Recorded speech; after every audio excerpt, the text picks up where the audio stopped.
En ce 11e dimanche du temps ordinaire de l'année A, l'Évangile nous dit ceci. Jésus, voyant les foules, eut pitié d'elles, parce qu'elles étaient fatiguées et abattues comme des brebis sans berger. Déjà, je vous fais remarquer que le grec qui a été traduit par « eut pitié » veut dire littéralement « il fut ému aux entrailles ». Jésus fut ému aux entrailles. Dans l'Ancien Testament déjà, il nous est dit que Dieu a vu la misère de son peuple. J'ai vu la misère de mon peuple, dit Dieu, et je suis descendu pour l'en délivrer. Le Nouveau Testament, dont l'évangile que nous lisons aujourd'hui, c'est Jésus qui est ému aux entrailles. Où est la différence? La différence, c'est que Dieu n'agit pas de l'extérieur. Si le Dieu un peut voir de l'extérieur, Dieu trine, conçoit dans ses entrailles notre problème. C'est très fort, pour nous engendrer à sa vie divine. Il fut ému aux entrailles. Cela nous renvoie donc à la procession du Saint-Esprit. Parce qu'on va voir dans cet évangile qu'il est venu manifester la gratuité absolue de Dieu. C'est la dernière parole.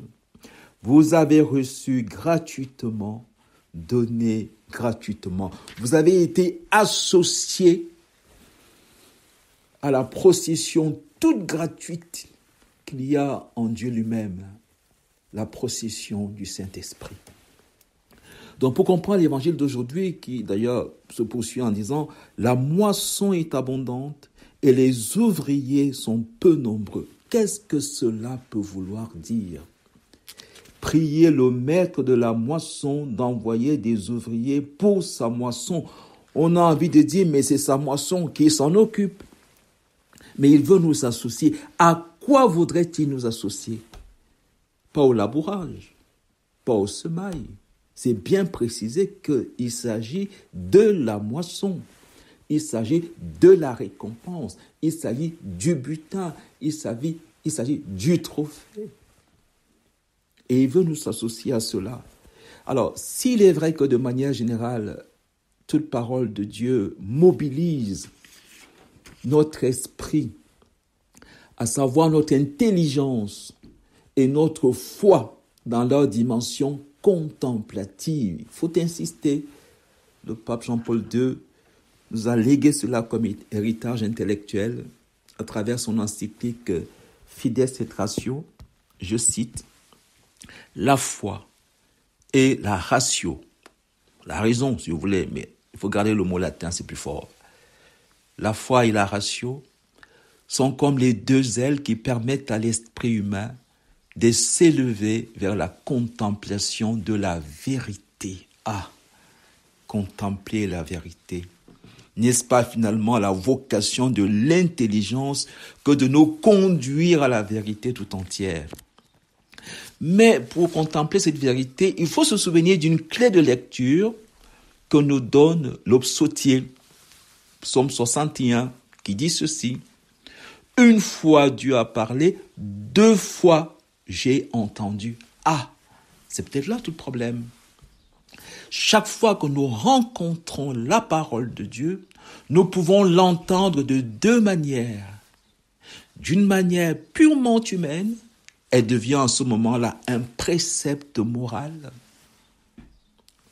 Ou d'une manière contemplative, elle devient donc la communication du secret du Père à son enfant que nous sommes, le secret du Fils de Jésus qui fait de nous ses amis, le secret de l'ami communiqué à son ami. Vous n'êtes plus mes serviteurs, vous êtes mes amis. Tout ce que j'ai appris de mon Père, je vous l'ai fait connaître. Et la parole de Dieu, accueillie comme une parole contemplative, car c'est sa nature propre, est le secret de l'époux, le Saint-Esprit, à son épousée, que nous sommes tous. Esprit Saint viendra sur toi, la puissance du Très-Haut te prendra sous son ombre. je vous enverrai l'Esprit Saint. Il vous conduira vers la vérité tout entière. Pour comprendre cette parole de Jésus, la moisson est abondante, les ouvriers sont peu nombreux. Priez donc le maître de la moisson d'envoyer des ouvriers à sa moisson. Il faut se souvenir des deux sens possibles de la parole de Dieu. Et c'est le grand Thomas d'Aquin qui, dans son génie très fort, très spécial, j'ai failli dire inégalable, inégalé. Le grand génie de Thomas d'Aquin a été d'avoir fait cette distinction très subtile en disant, dans la révélation, il faut distinguer le révélé, ce qui est le secret de Dieu, que Dieu seul peut communiquer à l'homme, et le révélable, ce que l'homme pouvait découvrir par lui-même, par son intelligence, étant donné que tout le monde ne pouvait pas faire cet effort pour remonter vers la vérité, Dieu a quand même révélé cela comme aide. Mais le but de la révélation, le but ultime, c'est le révéler, le secret de la très sainte Trinité. C'est ainsi que, si on regarde, on entend cette parole qui peut s'entendre de deux manières. Si on l'entend du point de vue humain, on va dire, la moisson, écoutez, c'est le monde à évangéliser. Les ouvriers, ce sont les ouvriers apostoliques. Mais si vous dites cela, et que vous faites finalement de cet évangile dans lequel Jésus appelle les 12 apôtres, n'oubliez pas que apôtre, c'est le nom de Jésus. C'est lui l'envoyé du Père, nous rappelle Jean. Est-ce que c'est un recrutement? C'est du pôle emploi? Jésus a-t-il lancé c'est un appel d'offres? Qu'est-ce que Jésus a voulu faire? Parce que s'il s'agit du nombre d'ouvriers qui apparemment a beaucoup diminué, il faut prier pour les vocations, je vais vous dire une chose. Cette parole ne serait pas vraie tout le temps et partout. Il y a des lieux dans notre église où il y a plus de vocations que de moissons. Et d'ailleurs, aussi le pape François, Dieu l'en préserve, disait pour résoudre ce problème que tous ceux qui veulent devenir prêtres viennent au Vatican pour se faire ordonner prêtres. Femmes, hommes, enfants, vieillards, mais tout le monde viendrait, y compris ceux qui ne sont pas catholiques. Et en ce moment, il faudrait prier dans le maître de la moisson d'envoyer non plus les ouvriers qui seraient plus nombreux que la moisson, mais d'augmenter la moisson pour que les ouvriers aient tous du boulot. Et par rapport aux vocations, vous savez, est-ce que si Dieu nous demande de prier, il faut le faire, je suis pas contre. Mais est-ce le sens ultime de cette parole? Parce que si ça concernait les vocations, la première chose n'est même pas de prier pour les vocations. C'est de pouvoir les accueillir et leur donner les conditions nécessaires pour qu'elles puissent s'épanouir. Parce que Dieu, lui, l'appelle tout le temps. Mais nous, quand on regarde tout autour de nous, nous pratiquons facilement ce qu'on pourrait appeler la contraception vocationnelle. Parce que si on ferme les petits séminaires et on quitte l'enseignement universitaire, les chaires à l'université, qu'est-ce qui reste comme lieu où par lequel Dieu peut passer à travers nous pour appeler? L'Église est experte en humanité. Si elle quitte le lieu de formation, le lieu d'enseignement de la lumière, l'université. Je vous rappelle en passant que Albert de Sorbonne, c'est un prêtre. C'est lui qui a fondé la Sorbonne. Je vous rappelle en passant que ce qu'on appelle aujourd'hui université, c'était les écoles abbatiales. Pourquoi a-t-on abandonné ce secteur à ceux qui finalement s'en servent pour s'éloigner de l'Église? Donc cette contraception vocationnelle, malheureusement, est associée à une espèce d'avortement vocationnel. Combien de belles vocations dans nos comités et séminaires sont broyées? Malheureusement, sont broyées. Combien de vocations euthanasiées, combien de belles vocations des prêtres extraordinaires, magnifiques, sont passées à la moulinette.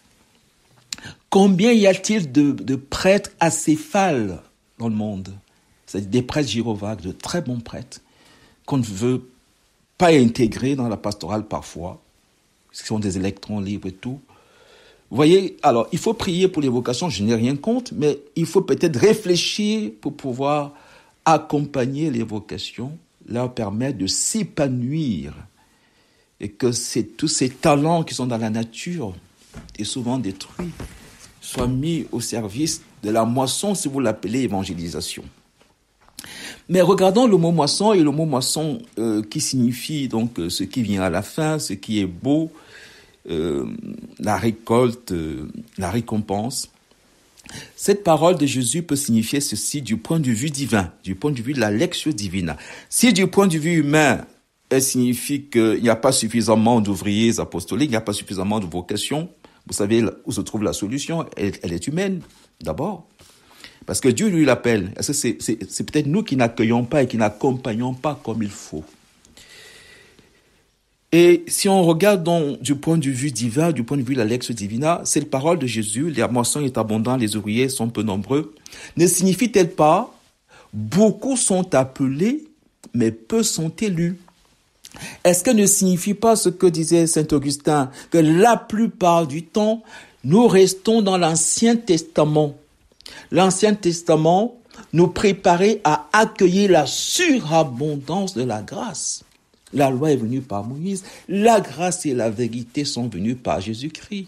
Est-ce que nous accueillons suffisamment la surabondance de la grâce? Saint Jean dit au fait, la lumière est venue dans les ténèbres et les ténèbres n'ont pas voulu se sont pas ouvertes à la lumière.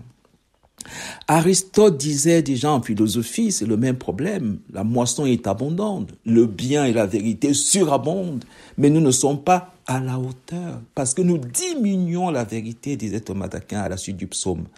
Thomas d'Aquin, paraît-il, pleurait en disant « Les hommes ont diminué la vérité ». C'est le psaume justement qu'il interprétait qui dit « Au secours, Seigneur, la loyauté a disparu chez les hommes, entre eux, lèvres trompeuses ». Aristote disait donc que la plupart du temps, nous restons au niveau sensible. Nous ne passons pas du sensible à l'intelligible. La moisson, si la moisson est ce qu'il y a de plus intéressant dans ce travail de la terre, la récolte, dont on se réjouit. Je vous rappelle Isaïe 9.3, tu rends le peuple nombreux, tu lui accordes de grandes joies, il se réjouit devant toi comme on se réjouit à la moisson, comme on pose des cris d'allégresse au partage du butin. Est-ce que finalement la moisson n'est pas Dieu, qui vient à nous avec une telle surabondance, qui vient à nous avec une telle plénitude de grâce? De sa plénitude, nous avons tous reçu grâce sur grâce et que nous n'accueillons pas. Est-ce qu'il ne s'agit pas aujourd'hui de découvrir que Dieu, parce qu'il est la vérité, il est cette lumière qui éclaire tout et qui veut que son Église soit, comme dit Saint Paul à Timothée, colonne et support de la vérité, et que Dieu est cette lumière qui éclaire toutes les dimensions de l'homme. Le travail devient lumineux quand Dieu est là, l'amour devient lumineux quand Dieu est là, la politique devient lumineuse, la lumière même de Dieu, le corps brille de la lumière même de Dieu, la vie elle-même devient lumière, l'être devient lumière. Jésus résume cela en disant, vous êtes la lumière du monde. Est-ce qu'il ne faudrait pas accueillir Dieu comme la moisson? Dieu est la moisson pour l'homme. Et cette moisson qui vient en nous de manière gratuite, la surabondance de la gratuité, qui fait que Marie est appelée comblée de grâce. Et Saint Paul dit, là où abonde le péché, surabonde la grâce. Nous avons reçu gratuitement, donnons gratuitement. Et nous découvrons pour finir que l'homme, nous sommes la moisson de Dieu. Dans toute sa création, Dieu a mis l'homme au sommet et il l'a préféré à tout. C'est ce que dit le psaume 8. Qu'est-ce que l'homme pour que tu penses à lui? Appelle le fils du moindre comme Dieu le couronnant de gloire et d'honneur. On lit dans Isaïe 51, 19, Jacob, tu es toi la part d'héritage de Dieu. Israël est la tribu de son héritage. Élisabeth proclame Marie bénie entre toutes les femmes, car elle est la moisson de Dieu. Donc Dieu vient nous rappeler aujourd'hui qu'il est là, il frappe comme mendiant. Voici que je me tiens à la porte, je frappe. Il cherche, comme il dit à la Samaritaine, des adorateurs en esprit, en vérité. Voilà la moisson de Dieu et voilà ce que nous sommes. Découvrons ce dimanche que Dieu est notre moisson et nous sommes la moisson de Dieu, car désormais il s'agit d'entrer dans la surabondance de Dieu lui-même. L'évangile finit en disant: vous avez reçu gratuitement, donné gratuitement. Jésus n'est pas en train de recruter des personnes pour aller travailler avec lui. Jésus appelle des amis pour les associer à la surabondance divine qu'il est venu manifester. La loi est venue par Moïse, la grâce et la vérité sont venues par Jésus-Christ.